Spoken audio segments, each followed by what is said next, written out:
In Afghanistan, this is where and how it sometimes ends, a drug addict's life. Health workers came to round up the addicts and take them to addiction treatment centers, but today they encounter the lifeless bodies of 3 addicts. Here at Kabul's Pul-e-Sokta Bridge, the health workers face the grim and heavy chore of removing the bodies, hauling them up to the street and away for burial. If no family can be located, they will be laid in an unmarked grave, with no one to mourn their loss. It is the mark of shame to be buried alone in Afghanistan. For the workers and government officials, it reminds them they cannot help everyone. Dr. Aref Wafa was working with addicts. Especially when we come here in the winter, our goal is to save their lives. They may increase the dose due to cold or chills. When they overdose, they do not feel it, therefore this causes their death. Doctors say these addicts are consuming heroin, morphine, opium, and increasingly crystal meth. The cause of death is usually a drug overdose. They are taken to a Kabul cemetery for burial. How many bodies are buried there? No one knows. Officials don't track the numbers.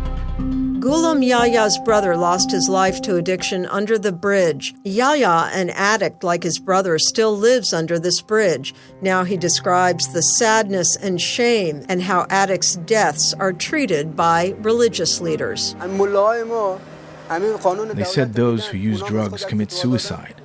Since they commit suicide, their funeral prayers are forbidden. They cannot be washed. His mother did not bring her child to this world to end up under Pul-e-Sokta Bridge. He did not wish this for himself, but I could not bury him in any cemetery. In Kabul's Pul-e-Sokta area, this is not just the story of Ghulam Yaya's life. Throughout Afghanistan, it is known as a drug addiction center. The bridge in western Kabul has become a major hub for drug users for the past 2 decades, an iconic symbol of drug abuse in a nation rife with addiction. The addicts don't just come from Kabul, but many provinces too. Hundreds of them share this grimy space, spending their days and nights getting high amidst the waste and debris. Most of them have been evicted by their families and have no shelter. They live in squalor, surrounded by filth, black walls, and dirty water. Over the years, there have been several unsuccessful attempts to close the area, but it remains a popular gathering place for addicts. Nazo is one of many looking for loved ones. Her husband and brother are addicted to drugs. Nazo's husband uses opium and is remarried. He left her with the responsibility of taking care of their 6 boys. In Afghanistan, single mothers with no men in the house face a particularly difficult life, especially when the single mother is the only breadwinner.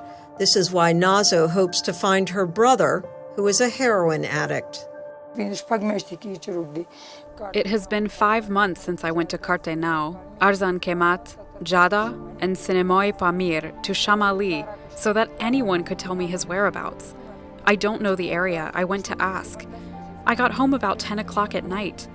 I am a woman. I cannot bear this grief if, God forbid, someone touches me or someone talks dirty behind my back. In addition to her 6 children, Nazo also has been taking care of her mother and her brother's wife. She washes dishes and cleans people's laundry, making about $2.60 a day. I suffered for him so much. The other day I told my mother, "Mother," she said, "Yes." I said, "It's a pain. We can get over it. I will find a poison tablet and we will end everything together."